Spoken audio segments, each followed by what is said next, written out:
Hello and welcome to the Taxcast from the Tax Justice Network, a monthly podcast about corruption, tax abuse, financial secrecy, and how we fix it. I'm Naomi Fowler. Coming up later, the outsized influence of the secretive Catholic institution of Opus Dei, from Spain's dictator Franco right up to the present day.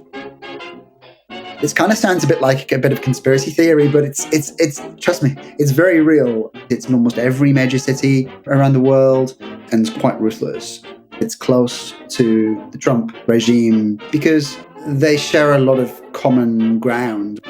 I'll talk to journalist Gareth Gore and author of Opus, the cult of dark money, human trafficking and right-wing conspiracy inside the Catholic Church. Before that, some news from the United States. There's been an epic battle to end anonymous ownership in the States. As we covered in the Taxcast episode 151, called Ending US Financial Secrecy, for a while, the Corporate Transparency Act seemed to be on track until it wasn't. Then it was, then it wasn't. There was a deadline of January the 1st, 2025 for eligible companies to file very basic information identifying their owners. And company owners were starting to submit their details to the register. But the Trump administration has basically, in several moves, kind of dismantled the Corporate Transparency Act. And the US's financial regulator, the Financial Crimes Enforcement Network, or FinCEN, has announced that only foreign businesses with foreign owners will now be required to report ownership information to the federal government. And it announced it plans to actually delete ownership information that what they're calling US companies have already submitted. I spoke to Erica Hanichak of the Financial Accountability and Corporate Transparency Coalition. The United States has been the world's worst offender on a financial secrecy index, has been for a long time. So I wanted to ask you what the consequences are now that you see the United States going further and further out of line when you see so many other countries are slowly adopting beneficial ownership regulations and registries. Yeah, so despite the size of the US economy being the world's reserve currency, at least for the dollar, with the new decision, the US is making a commitment to stay at the back of the pack compared to the rest of the world. More than 130 countries have either made advances on beneficial ownership transparency or have otherwise made pledges to make this information available to law enforcement and in some cases public. And the United States is making a commitment to not move forward with that the way that other major economies in the world have. Not only does this hurt U.S. efforts to protect U.S. national security, it really complicates efforts to cooperate with international law enforcement in cases of serious tax evasion or other efforts to counter transnational criminal networks. Is there an opportunity for the U.S. to change course on this? One of the things that we're looking at internationally is the fact that the U.S. will be facing a mutual evaluation by the Financial Action Task Force next year. That's the International Anti-Money Laundering Standard Setter. And beneficial ownership is a core component of its 40 recommendations to prevent illicit finance and terror financing. And so we hope that the U.S. will get a fair evaluation. And the truth is we're really behind on getting good marks on that. Yeah. I mean, it should kind of drop into the grey zone, I would imagine. And in terms of legality, do you consider that it's legally sound for FinCEN to be deleting this data so far that's been submitted? Well, the decision to delete the data doubles down on what we consider an unlawful act to exempt these entities in the first place. So have you got hopes to salvage this situation? Because there's been so much brilliant work over so many years. We've watched the United States move closer and closer towards these transparency standards, only to have everything dashed. Do you have any hopes, or is it a case of waiting until the end of this period of power? I'm trying to think of the right wording because I'm not entirely sure that I can say the next elections. Well, what's interesting when you look at the language of the Corporate Transparency Act, the U.S. beneficial ownership law, is that the administration, regardless of which administration, is only allowed to make exemptions to reporting that do not serve the public interest, for one, and that would not prove highly useful for law enforcement, intelligence, or national security purposes. And we've seen across the board in the 10-year-long bipartisan campaign to pass the Corporate Transparency Act in the first place, but also in the comments and reactions to the decision to exempt domestic entities, that really it's the very voices that are calling for our law enforcement, our national security officials. And so there's enough grounds to really expect that this decision is unlawful, not only in the actual language of the statute, of the bipartisan law passed by Congress, but also in the executive branch's constitutional responsibility to take care of the laws passed by the U.S. Congress. So there are definitely grounds for challenge. And when it comes to the decision that the administration has made, it's in a state of interim final rule. That means that the regulation is in effect, exempting 99.96% of the entities that were supposed to report under the law, but that they still have to make it final, which we expect will happen by the end of this year. And the administration has the opportunity to change course. So it really behooves the administration to take into account all of the different positions submitted in the comment period from law enforcement, anti-corruption groups, national security folks, tax law experts, to restore reporting as it was intended by the statute. Right. New regulation that would limit this data collection to so-called foreign-owned entities. How would that work? Because it's so easy for non-US citizens to incorporate in the United States. It's not clear to me how they would separate those. Yeah, I mean, the interim final rule is in effect. So this is the standing provision that would exempt and only limit it to those foreign entities, foreign owners. So again, that's only 0.04% of the reporting that was supposed to traditionally happen. So down to about 12,000 entities out of the 33 million that we expected to report in the first year of the law's implementation. So with that, you're right. I mean, exempting all these entities effectively nullifies the statute. It's really hard to enforce, to understand, which entity is foreign owned and just registered in the U.S., which companies that within that only have foreign owners and no U.S. beneficial owners. That's going to be something impossible for FinCEN to monitor. And not only that, it's such a rare instance. We've spoken with lawyers that have said they've never in their entire life really seen an instance like this. So this is almost even kind of a hypothetical kind of category. It's not the traditional form of business that most entities would pursue or honest business owners. And so we really do see an opportunity here to challenge this decision and try to bring the full force of the Corporate Transparency Act back. What is motivating this, in your opinion? Is this very much about the belief that it's good for business to allow anybody to incorporate as easily as possible, or are there darker motives? The administration has said that this is motivated by an effort to deregulate U.S. business operations, to make it easier for businesses to comply with the law and not have to jump through as many hoops. I think a law that requires businesses to name 4 bits of information on their true owner, their name, date of birth, their street address, and a copy of their driver's license or other state government issued ID, not necessarily rocket science in terms of complying. And they only have to report once unless their ownership changes. So this was never truthfully a matter about business burden. The law had opponents, and I think they just caught good ears, listening ears this time around. This decision creates an opportunity for abuse in ways that promote corruption, in ways that promote the undermining of U.S. national security and the flow of illicit finance into the U.S. financial system. So there are big stakes here with this decision. Big stakes indeed. We'll continue to monitor those developments on the Taxcast.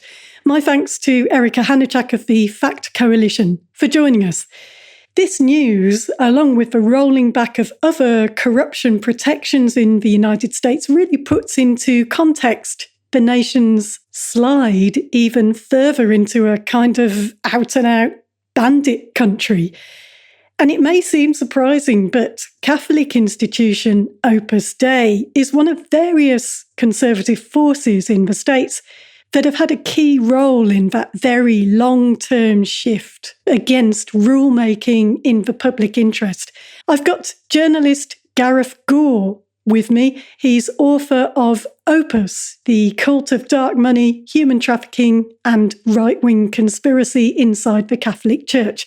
He writes, and I'm quoting, Opus Dei is a danger to itself, its membership, the church and the world. It's quite a dark story.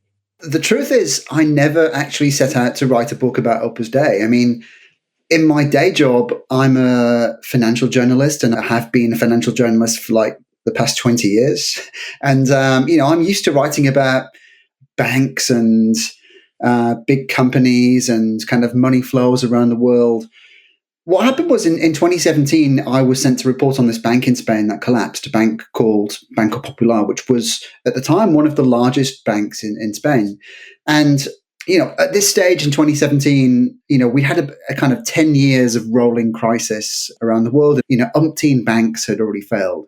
So it kind of seemed like the same old story of, bank executives having taken too many risks, hadn't really got their hands on the problems, quickly enough. They're in denial, and then it all kind of just became too big a problem for them to grapple with, and everything collapsed. But so much about it just didn't really make sense, and I became particularly interested in the ownership structure around the bank, and it seemed very unusual to me. And I just found this crazy story. Basically, what I discovered was that this bank had been secretly controlled by Opus Dei for about 60 years before it collapsed. That they'd siphoned off hundreds of millions of dollars to finance this huge network of political influence and religious manipulation, you might say, around the world. And it was such a compelling story, I just had to write it. Yeah, and we'll get to the political and religious influence in a bit. It seems that Banco Popular helped finance human trafficking of young girls and women from very poor backgrounds to work basically as slaves in these centres, cleaning and cooking for men. Opus Dei members, what they call numeraries, living in centres around the world. Opus Dei denies that allegation. Yeah, this is where the bank was key. The bank helped to fund this whole network around the world of what were called hospitality schools. And these were recruitment centers for underprivileged girls. What would happen was that in these places like Argentina, Kenya, the Philippines, in Europe at some stage as well, in Belgium and France, Ireland too, these schools would go out to the countryside and look for girls who were like 12, 13 years old. And they would basically pitch them and their parents. They would give them all these false promises of like, look, if you send your daughter off with us, we can give her this great education in the big city. It's a great way to get a job in the world of hospitality. She'll get all this training. She'll work to all these qualifications. And of course, once these girls, and I repeat, they were like 12, 13 years old. Once these girls were taken away from their families and they were boarding at these schools, well, communication back with the outside world is very kind of controlled. They would then be coerced into joining Opus Dei as these numerary servants. And, effectively what Opus Dei was doing was building this network of free labor all around the world. And then once the girls were trained, they'd be sent off. This is the human trafficking element of it. They would be sent off from where they were trained and groomed in Argentina or the Philippines or whatever, and then transported to Europe or North America, where there was a shortage of this kind of person to cook and clean.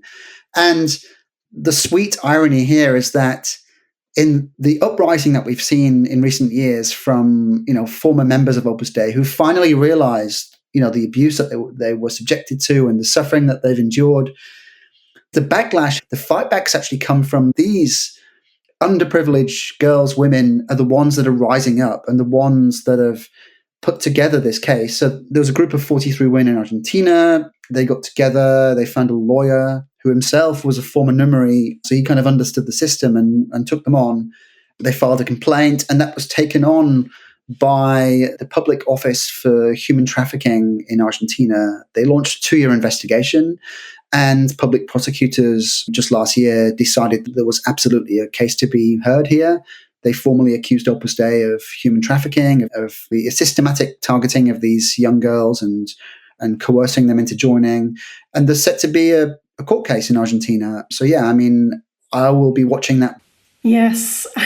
And back to Banco Popular, I spent a lot of time in Madrid, and I remember those branches across the city. What you really need if you're financing something like this is financial secrecy and being able to load up a bank with shareholders who are your own followers, who will basically vote in favour of whatever the board proposes. They controlled the bank through what they called the syndicate. And there's all sorts of the usual structures and activities that we see with the Tax Justice Network, with offshore foundations and layering and financial secrecy used to obscure direct involvement in different things around the world. Yeah, I guess you probably come across this time and time again as well. You have these kind of nefarious players who create these schemes to hide what they're doing. And when I started looking into it, after the collapse of the bank, almost all the shareholders who lost everything, they got together in various groups and they tried to bring forward these legal cases to try and get some of their money back. They were trying to sue various people, trying to get to recoup the billions that they'd lost. So I contacted a lot of these groups, and all of them were very happy to talk to me. I mean, I was working for a global financial magazine at the time. They were keen to get some coverage for this fight that they were taking forward in the European Court of Justice and elsewhere. All of them were very happy to talk to me, apart from one shareholder, which was this grouping called the Syndicate. And they were the biggest shareholder in the bank. So they owned about 10% of the bank when it went under. A stake that was worth about $2 billion at its peak. That had gone from $2 billion to zero. And yet they didn't seem to be keen on either fighting what had happened in the courts and shedding light on what had gone wrong and why they should get the money back. And I started to really dig into this syndicate. And what I found was that it was a kind of a group of all of these various charities and non-profits, which on the face of it didn't seem to have anything to do with each other. But once you kind of started to lay these companies out alongside each other, there were all these weird similarities. So most of them were registered to this very same address. And they almost seemed to have this kind of rotating cast of directors as well that would sit on the board of one company and then they would shift to the next and the next. And, all these red flags kind of going off for me. And I then started to make connections between these companies and various Opus Dei projects around the world. And so it started to become clear to me that they were connected to Opus Dei and that they were a way, I guess, for Opus Dei to collect what until 2017 had been this steady flow of dividends, almost $100 million a year going through these companies. And then they would channel this money to various Opus Dei projects around the world. These companies that made up the syndicates were run by Opus Dei members. These are people that quite frequently have taken on vows of celibacy and poverty and obedience to the movement. So many of these people, and I've spoke to many of these types of people, in the course of reporting, the people that basically take orders. They're told what to do, and they were the faces. They were the directors in charge, supposedly in charge of these companies, but they were taking orders from higher up, being told how to manage their stakes and what to do with the money. So yeah, I mean, that's the pattern that you see time and time again, right? I mean, you have these shell companies around the world that pretend they're independent and they have an independent board of governors when in fact there's someone, some hidden kind of force or person or group calling the shots. Yeah, and as the book goes on, you see why they want that deniability. And they say themselves, I think, that there's 90,000 practicing, according to them, members of Opus Dei. And About 9,000 of living in these kind of centres they've established around the world who have taken these vows of celibacy and obedience. And it's just so interesting to see that any numerary who travelled abroad was expected to sign several blank sheets of paper before leaving on any trip. Absolutely. Members are given a certain amount of freedom. They might be sent abroad on trips or whatever. But, at least until relatively recently, they were expected to sign blank pieces of paper before they left. So that, if they went abroad and caused trouble or let the guard down or gave away some kind of secret, they could do whatever it wanted to with these blank signed pieces of paper. They could write a resignation note or whatever. And there was one instance that I recount in the book where this guy's found in Venezuela with a suitcase full of money, $250,000. In the early 1960s, it was a huge amount of money back then. And lo and behold, these kind of signed bits of paper were used to distance what had happened from Opus Dei to give them deniability. Yes, so they seem to have a track record of using techniques like the signed blank pieces of paper to safeguard their reputation, among other things. And what's also interesting about Opus Dei is how close they've been to dictatorships and autocratic regimes. You trace in the book the rise of Opus Dei right from the setting up of their very first centre in Madrid. Yeah, according to the Opus Dei marketing, this is a deeply Christian organization. Yet the most successful relationship it had with any kind of regime was with the Franco regime. At least perhaps up until recently. We'll see what happens under Trump Mark II. But it was very happy to cozy up to this regime, this brutal dictatorship. Franco murdered tens of thousands of his political opponents during peacetime. This is after the war. He locked hundreds of thousands of people up in concentration camps. He was sending left-leaning people off to the Nazis to be experimented on because the Nazis were hunting for this kind of red gene. And so he willingly offered up Spanish citizens to be experimented on by the Nazis. The founder of Opus Dei gave private retreats for Franco and his wife. I discovered these previously unreported letters between Opus Dei and the Franco regime, where Opus Dei was basically offering to infiltrate the working classes so that it might report on subversive elements and stuff. It was deeply embedded in this regime. It was a deeply un-Christian thing to do. But I think, Opus Dei is very kind of practical and quite ruthless. It doesn't really care who it causes, as long as it can push forward its agenda.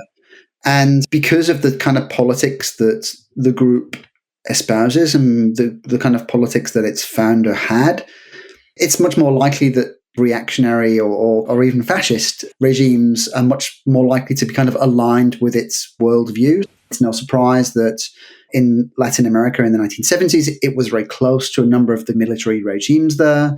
It's no surprise that it's close to the Trump regime these days because they share a lot of common ground on many of these issues. And Opus Dei, its founder, certainly in his writings, was quite clear that the ends justify the means. And that's the basis of an authoritarian regime. We can do away with checks and balances, and we can do away with due process. We can do away with the rule of law because actually what we're aiming for is the most important thing. And these other things can kind of go by the wayside. It's a kind of an alignment of ruthlessness and an alignment of political interests, I think. Mm. Yeah, and it's interesting, the anti-tax movement connections as well, because I saw that Sam Brownback is in your book, who is the Kansas senator largely responsible for these massive, disastrous tax cuts in Kansas, which I think Kansas still hasn't recovered from. And I covered him on the Taxcaster quite a while ago. And I had no idea that there was an Opus Dei connection where McCluskey, the Opus Dei priest, challenged a group of senators and changed Sam Brownback's life. At that moment, he said, how many constituents do you have? 4 million, 9 million, 12 million came the answers from around the room. May I suggest the priest replied that you have only one constituent. And this is the moment that changed Sam Brownback's life. It's just so interesting how sociopathic beliefs tend to go hand in hand with financial secrecy, tax abuse activities, and conservatism, anti-gay, anti-tax, anti-woman, anti-feminist, you name it. Anti-reproduction rights always seem to go together. Yeah, and of course the one constituent is God, right? I mean, McCloskey is saying, yeah, fine, you guys were all elected by all these millions of voters, but what you need to do is cast aside the interest of your voters, and actually what you need to strive for and work towards is, this kingdom of God, and what God wants. That's the most important thing here. And Sam Brownback, he was actually converted to Catholicism by Father C. John McCloskey, who was known as the convert maker, and he converted a number of senators and some very powerful figures in Washington, and really helped Opus Dei to build its network out among people like Brownback. Yeah, and Banco Popular, it collapsed, and that was obviously a real blow for Opus Dei. They seem to have adapted themselves to the situation. They have such a direct line now to billionaires they've developed over time to sustain themselves and their activities. And they're surprisingly embedded in the Trump administration now. Yeah, I think the loss of the bank was a major blow to Opus Dei, because with the bank, they had this guaranteed flow of money every single year. In some years, dividends from the shares that these foundations owned in the bank would generate almost $100 million of income without doing anything, just from the shares that they owned in the bank.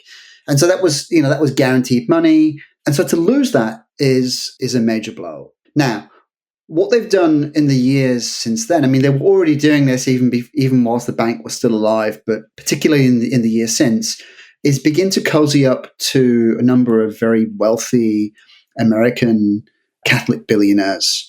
And that's provided a new source of income for them. And a lot of these billionaires are very well connected within the Republican political spheres. And so that then connects Opus Dei into that world too. The bank collapsed in 2017. It was about 6 months after the first Trump election win. And so things in Washington were already beginning to change. And Opus Dei was already part of this kind of wider MAGA movement before it was even MAGA. Opus Dei is a Catholic organization that purportedly just wants to help ordinary Catholics to go deeper into their faith. That's the kind of marketing spiel.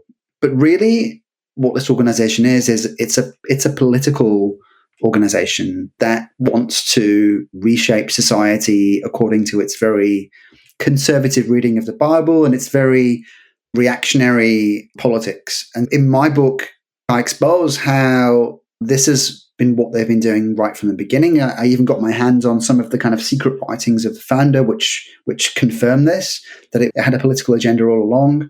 And fast forward to today, it's still doing the very same thing. It's presenting itself as one thing, as just a religious organization that wants to help Catholics to be more serious and to give themselves up to God. But meanwhile, it's embedded in all of these NGOs and political movements. And over the years, it's really pushed a huge amount to infiltrate that world in Washington. It's really starting to reap the fruits of what it sowed many years ago in more recent years. And a number of its members were pretty prominent, certainly in the first Trump administration. There were about 4 or 5 Opus Dei members or Opus Dei sympathizers, let's say, because membership is a secret thing. It's not widely publicized or revealed. But the groundwork to this began many years ago. Since the 70s, 80s, and throughout the 90s, Opus Dei was pumping resources into Washington, D.C., especially, trying to kind of build its network there, trying to infiltrate the Catholic Republican circles. And it did that very successfully. I mean, you look at some of the most influential people today in the United States, and many of them are connected to Opus Dei. You've got people like Leonard Leo, who's the former vice president of the Federalist Society. You could argue who has single-handedly shifted the balance on the US Supreme Court to make it a very, he's the guy that, we can pin the overturning of Roe v. Wade on this guy and his efforts over the past 20, 30 years. He's close friends with the main Opus Dei priest in Washington, D.C. He's a donor to various Opus Dei operations throughout the United States and around the world. He sends his kids to the Opus Dei school in Washington. He gets spiritual direction from Opus Dei.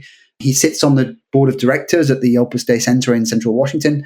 So, this guy, hugely influential figure on the conservative legal movement. He's very closely aligned to Opus Dei, as is Kevin Roberts, who's the president of the Heritage Foundation, the guy that is, kind of the brains behind Project 2025, which informs much of Trump's agenda. He also is a frequent visitor to the Opus Dei Center in Washington, D.C. I mean, this kind of sounds a bit like a bit of conspiracy theory, but it's trust me, it's very real. And that's just Washington, right? I mean, Opus Dei does this wherever it operates around the world. And it has a presence in, I think, almost 70 countries. It's present in almost every major city around the world. And it's doing the very same. It's seeking to extend and recruit from the political elite, the business elite, the academic elite, people like journalists and authors, and the rest of it. It wants anyone that can be in any way influential, anyone that can help it to really reshape society is a target. I'm not religious myself, but I do know from going to a Church of England school that the teachings of Christ are, love thy neighbor, and many of the policies that these people are pushing are deeply kind of anti-Christian, at least in my understanding of what Christianity is. But I think where Opus Dei fills that void is by providing a lot of these men, and they're generally men, although not exclusively men, but providing with them with a kind of a spiritual justification for what they're doing. So, these guys are going out there, taking other people's rights away, making inequality much worse, and literally treading on the poor. And they've got these Opus Dei priests kind of patting them on the back, saying, "You're doing a great job. This is what God wants," and they're working towards this great religious goal. Yes. And this court case brought by the women in Argentina, claiming that Opus Dei enslaved them, trafficked them, and denied them access to medical care. That's pending now. Can you tell us about that? Yeah, they announced the charges last September. These legal cases can take years. But there's been some movement in recent weeks. Public prosecutors have asked to question the deputy head of Opus Dei globally. And there are also moves to try to force his boss, the head of Opus Dei, to testify in the case. So we'll see. This really goes right to the top. And so this is going to be very embarrassing, not just for Opus Dei, but for the wider church. And I should say as well, I think, I know from investigating the bank, these schools that were set up in Argentina, it wasn't just a one-off. There were similar schools. There were dozens of schools set up all around the world. This is a much bigger scandal. And we've seen similar women coming forward in Ireland, people who'd gone to a similar school in the Irish countryside. There were dozens of other schools all around the world. This is, I believe, the tip of the iceberg. And I think we're going to see far more women coming forward. Opus Dei denies the accusation of human trafficking, and of course it will have the chance to defend itself. The case could be all the more challenging precisely because of the way Opus Dei has tended to use networks of foundations and companies, which potentially removes it from legal jeopardy. We'll have Gareth Gore back on to talk about the case when it comes to court. I've put a link in the show notes to his fascinating book, Opus, The Cult of Dark Money, Human Trafficking and Right-Wing Conspiracy Inside the Catholic Church. There's also some further reading. That's it for this month. Thanks for listening. I'll be back with you next month. Bye for now.